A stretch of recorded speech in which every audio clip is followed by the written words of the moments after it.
It's Brittany. This is video 2 on our weight loss transformation journey. We not only will transform our weight and our relationship to our body, self-image, personal health, food, and ourselves in general, but we are also going to do a little bit of self-development, whether we mean to or not, because it's important in weight loss. And it'll be a transformative journey in many ways, not just in our personal health and healing our metabolisms and our weight loss journey. So I wanted to make this video short. We're still in the foundation phase. This is only our second video. So we are definitely going to be going extremely slow so that nobody's overwhelmed and that we can just build slowly, one day at a time, little bits of information, process it, use it how we want to, and go from there. So our first video, we covered paradigms, which are beliefs that aren't necessarily proven to be true, but that are helpful if we hold them, if we so choose to be true while going through this journey together.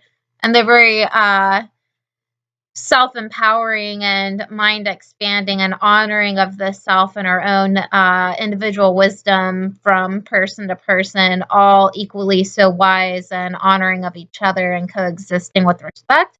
And so this is our video number 2, and what we are mostly going to cover here is a little bit of nutrition science. And the reason for it is because a lot of people try out a lot of different diets, looking for a diet that's going to be magical and be the cure and be just what they're looking for. And I've tried some of them myself, and I found ones that work, and I found ones that didn't work. And so I understand how it is.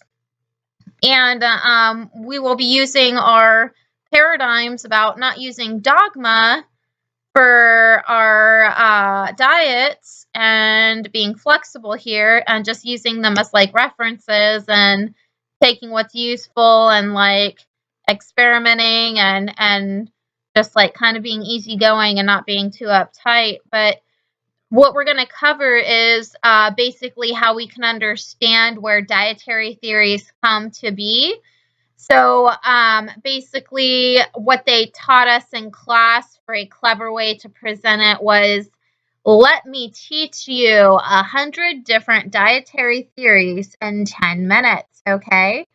So we're just going to do basic nutrition science, and then we're instantly just going to say this is how it fits into 100 different dietary theories based off this simple, basic information. And it's honestly minimal.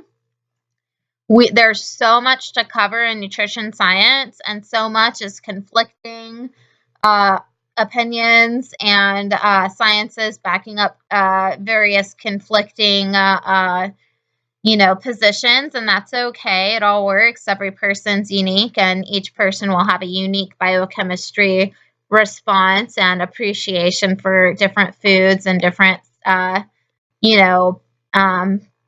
dietary theories or things. So what we're looking for is the perfect diet for you, and maybe it's not like one of the ones already made, but it'll be good for you as an individual. There are as many diets as there are people on this planet. So here, let's jump in. So I wrote a little tiny bit of a script so that we could just speed on through. And it says, what we need to know as we embark on our transformation journey, which includes weight loss and improved relationship with self, body, food, and health. In this video, we discuss the basic understanding of all dietary theories. It'll be a brief summary, and we will achieve it quickly with a short lesson on nutrition science. So the point of starting slow is to build a foundation piece by piece. What is nutrition? That's our first question. What is nutrition?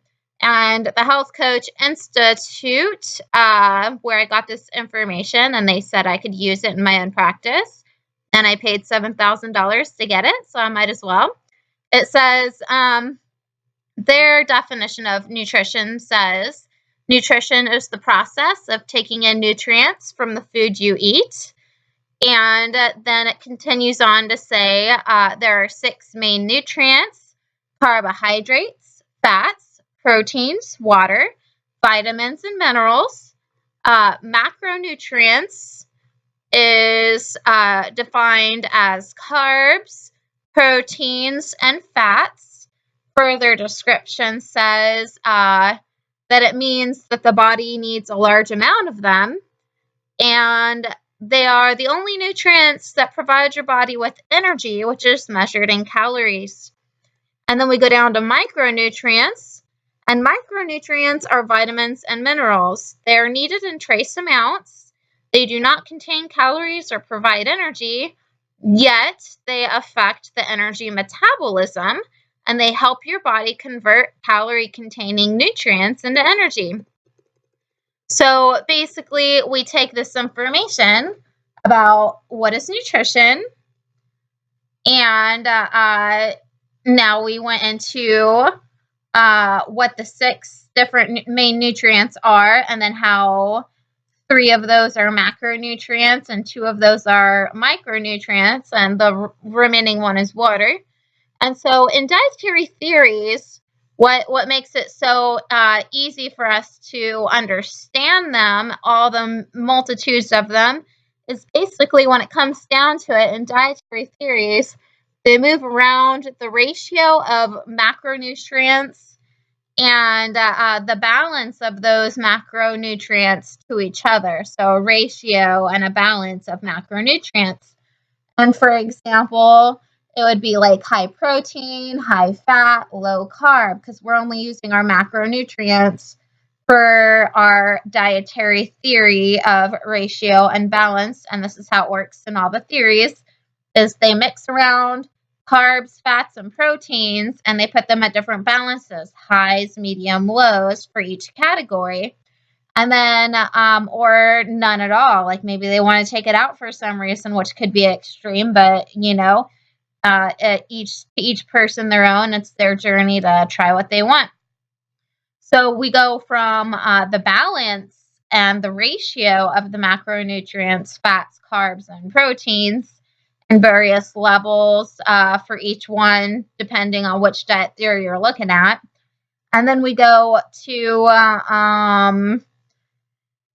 the kinds, so there could be different kinds, like there's different qualities of carbs. There's complex carbs, and then there's simple carbs. There's different qualities of fat. There's monosaturated, polysaturated, and then just regular saturated. And then there's the man-made ones that we really don't need to go into right now. We can do that another time. And then, and so that also plays into basic diet theories. They say, are you eating animal fat, or are you eating animal protein? Are you eating, plant protein? That might be a question of what kind of macronutrient are you eating? Are you eating simple carbs, or are you eating complex carbs? Complex carbs carry your blood sugar longer in the day and keep you more satisfied and keep you from having roller coaster energy, and it makes your energy steady and long lasting. Protein is also used for balancing your blood sugar, and so is fiber, and so is fat. And when you balance your blood sugar, you have less stress on your body. You have less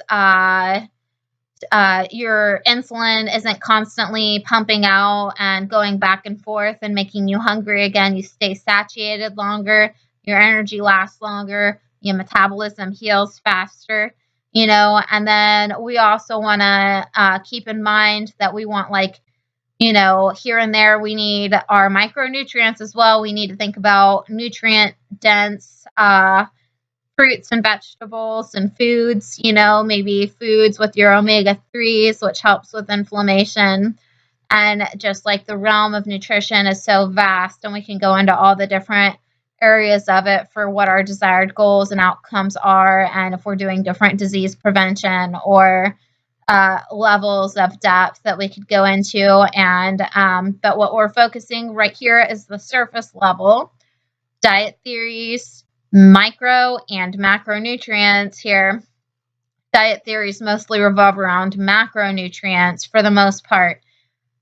So the balance and the ratio of carbs and fats and proteins, and then the kinds, the source. What kinds are they? Is it fish fat, or is it beef fat? Is it almond fat, or is it polyunsaturated fat, monounsaturated fat? And that's just referring to the chains and the chemistry makeup of the fats. And a lot of what defines the quality of your food might be the chemistry involved in it. Is it a simple, refined food that was processed, or is it a whole food that's closer to nature that hasn't been processed? And lastly, when it comes to diet theory, so we covered balance and ratio of our macros, which are 3 here, 3 different macros. And then we're discussing the source or the kind that we're using. Is it plant-based, or is it animal-based, or is it nutrient-dense? Is it like processed? Is it whole foods? And then we're going to go down to timing. And some diet theories, depending on which ones you're looking at, might have time-related choices of eating, which is also covered in the overall program. And I'm not necessarily sure about which diet theories have that, but when it teaches us down the road on the same topic, the reason why timing could be important is because we want to match the rhythm of nature and our biological clock. And there's a circadian rhythm inside our bodies that every single thing in our body has its own rhythm and its own clock, its own flow of blood, its own time in the night when it heals. There's a time that's the best time to quit eating, which is before 11 o'clock. For different reasons, it's better to go to sleep around 11 o'clock. And then, unfortunately, but I guess it's also a blessing, I took some Chinese medicine, yin-yang theories and stuff, and a lot of that has to do with the time of the day and the organs and the circadian rhythm, and it can also have elements of spirituality and mental, emotional wellness, which is all pretty vast and big at this point, and we'll go into that at a later time as well. So these are the details of what we have, and that's one of the simple, quirky, cute kind of ways of understanding some dietary theories.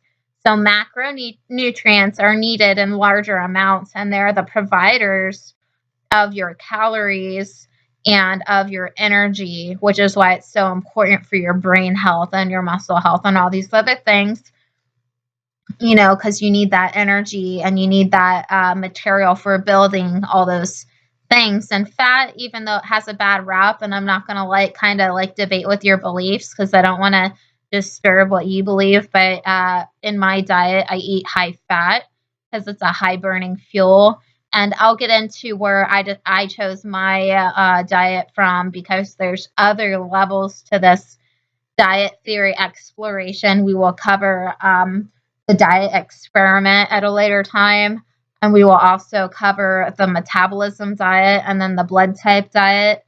And I opted to try the metabolism diet because I did try the blood type diet and I felt like it was too restricting, and I didn't think it was 100% accurate for me. It didn't seem to work how it said it was supposed to. It didn't, and it limited me a little more than I felt I wanted to be. But now I'm getting off track. That's the end of the video. That's what I have for you today. This is video 2 on our weight loss journey. This is going to be simple, easy, layered. We start here. We're going to do one video at a time. You got your information for the day. And next time I'll try to make it more to the point and not add a bunch of crap garbage for you. Extra words. Thank you. Have a good day. Bye.